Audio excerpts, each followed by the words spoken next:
Family Pay Customer Journey Guide. Users are sent link, username and password, so they can click the link or they can type the address on their browser, familypay.familybank.co.ke. So this should take them to the login page where they need to key in the username and password.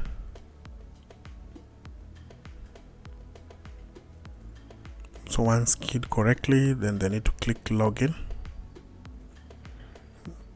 So this should take us to the second authentication where I can choose to receive OTP on email or choose to receive it on the phone. So I choose the phone and submit. So a token is sent to my phone as an SMS. This takes about 10 to 15 seconds. So I'll key in the OTP. It's keyed in and click submit. This should now take me to the landing page. So on the landing page, I have linked to various transaction types. I have EFT, I have RTGS, to mobile, to PesaLink. So I'll go to EFT. When I click EFT, it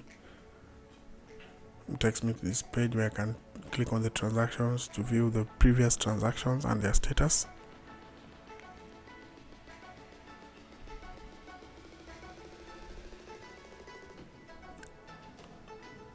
Then the second option is to upload a new file. And in this window, we've given you the bank code, so the customer can always get a list of all the banks and their code. That means that the beneficiary does not have to remember the code. As long as they remember the bank and the branch, then now the maker, or rather the uploader, can always get the code from the list that we've saved on this page. The other thing we've also shared is the template. So they can always download this template if they don't have it. It's available for all transaction types. Very simple, very straightforward template. So they can always customize the details to fit into the template for onward upload. So I'll show you other templates. EFT file.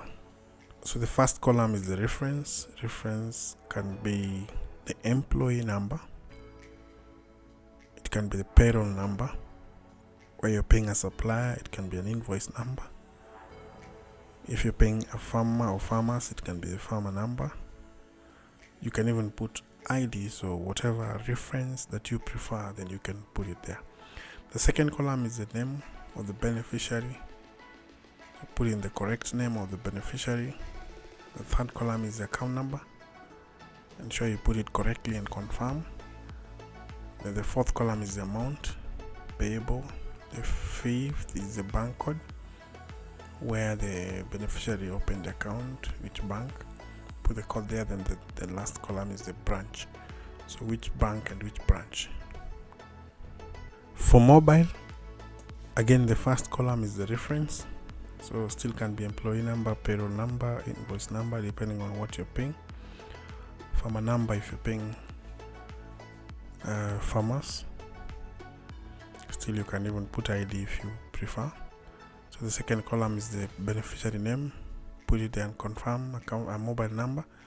Ensure the format is +2547. Then the rest of the digit, or depending on how the number is. And the last column is the amount. RTGS template. So the first column is reference. Still the same. Put the specific reference for that beneficiary. Invoice if it's a supplier, then the name. Put the name correctly and confirm. The third column is the beneficiary account number. Put it correctly and confirm. The amount. Put the bank code, branch code, then add the currency and also the postal address of the beneficiary. So these are the two extra columns added on RTGS that are not in EFT. PesaLink, same as EFT. First column reference, second column the name, third column is the account number, amount, bank and branch. So I'll go straight to upload the payments. Go to EFT. I'm going to upload file. Then I choose file, so I'll go straight and choose the file where I've saved it. So once selected, now the second option is the transaction type, so I can choose whether it's salary or non-salary.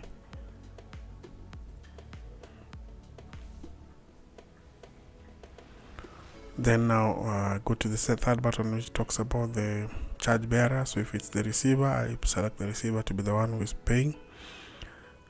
If it's the sender and the receiver sharing at a percentage, I can go for that option, and then I choose which percentage the sender want to pay. So we'll split the commission in that percentage. You can put 50%. They can always scroll up or down to adjust the percentage. So the third option is where the sender is the one paying the bank charges. So if that's the option, then they can go ahead and type the narration.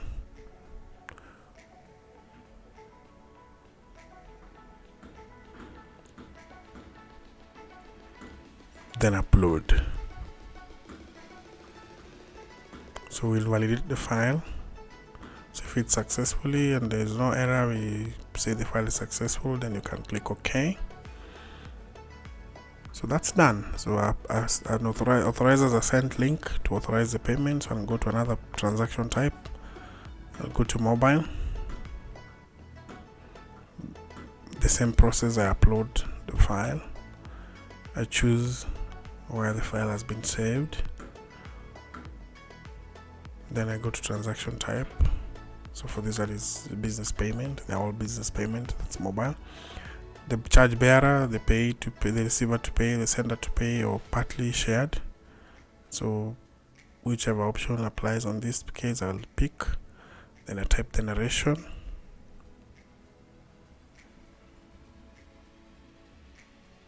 And upload. Very simple, validated, it's okay. Then I say okay. I go to another transaction type.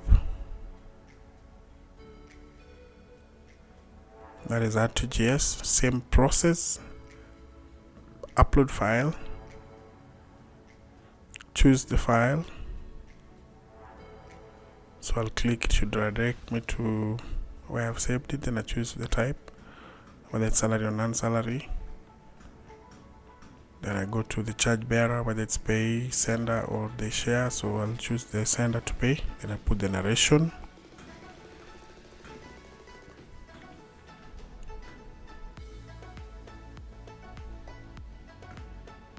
Then I click OK, upload. Very simple, very straightforward.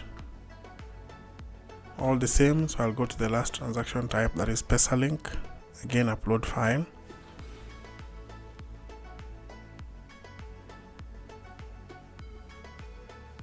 Same process. I choose file.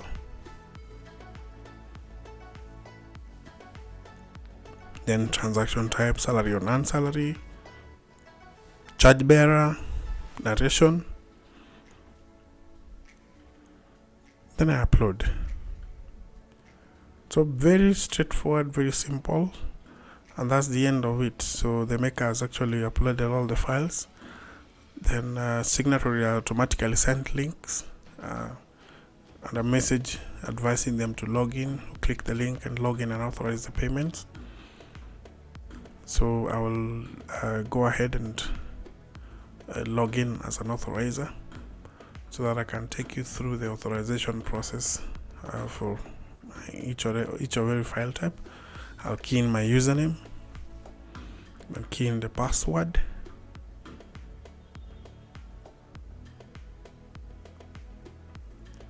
Then I click login. So again, the same OTP through email. I choose email, or I can choose phone. I'll choose the phone. So I submit. In about 10 seconds or so, I should be able to receive the OTP. I'll go ahead and key it in. Then submit.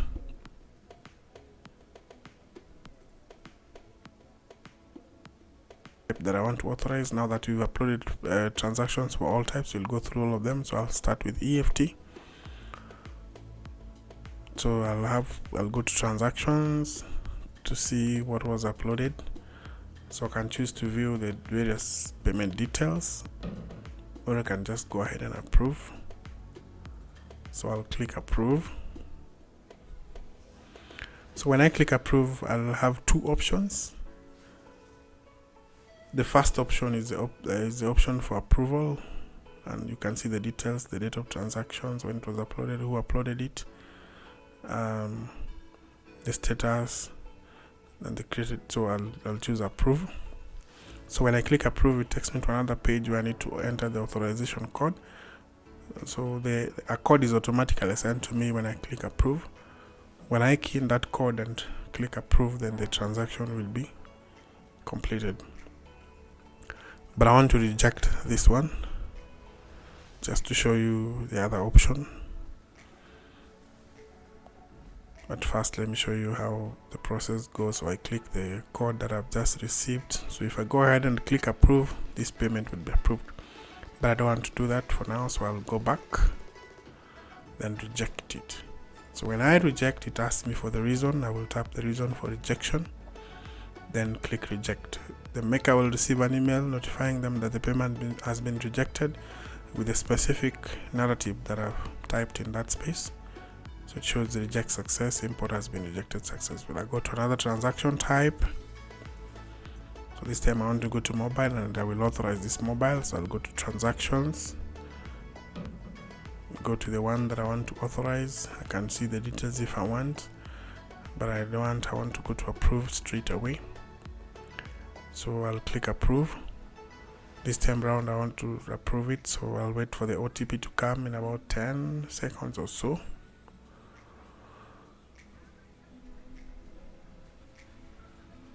So I'll key it in.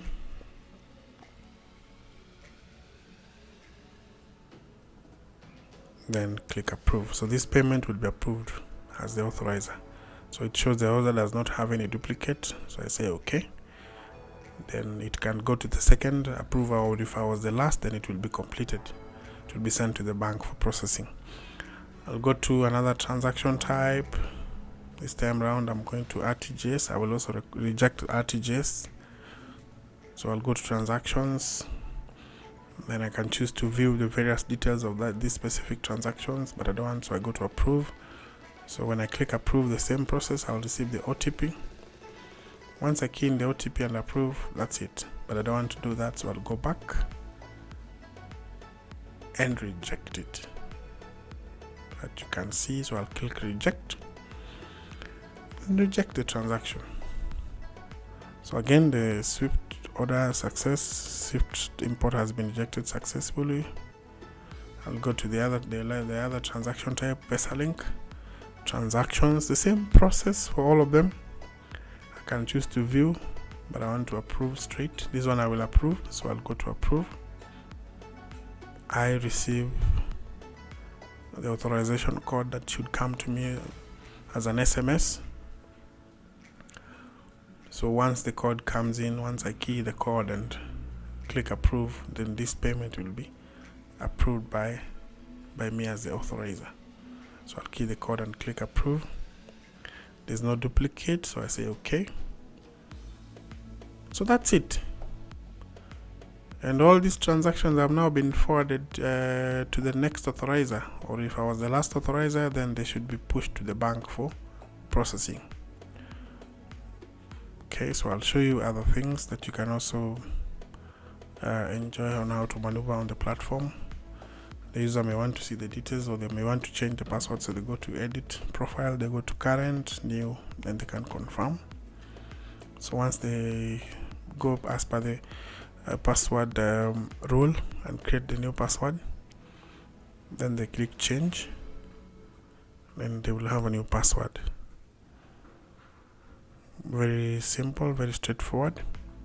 They may want to send us a feedback, or maybe have a complaint or a compliment. So still be given them an option of sending it, so they can send feedback where they can say the subject, the type of feedback they want to send, and then they type the message. then they submit. If it's compliment, this will be returned to them as an appreciation. If it's a complaint, this should be picked immediately for resolution.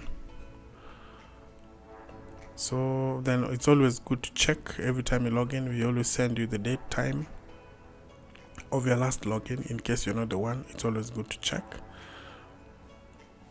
So I'll log out and just show you in case a user forgets password. Maybe they wanted to log in but they have forgotten. What happens? So I'll log out, show you on this page, on this landing page. You remember how we got here through the link? So they can always go to forgot your password, click there. So the platform will ask them the username, they key in the username and submit. So when they submit, a link will be automatically sent to them on their registered email for them to proceed and activate. So they'll be asked to change the password. So you can always call contact center when there's any issue, whether it's a transaction related issue, related query, or there's anything or any feedback you want or any support that you need. You can always call these numbers that are 24 hours, and then we should be able to get in touch. Thank you.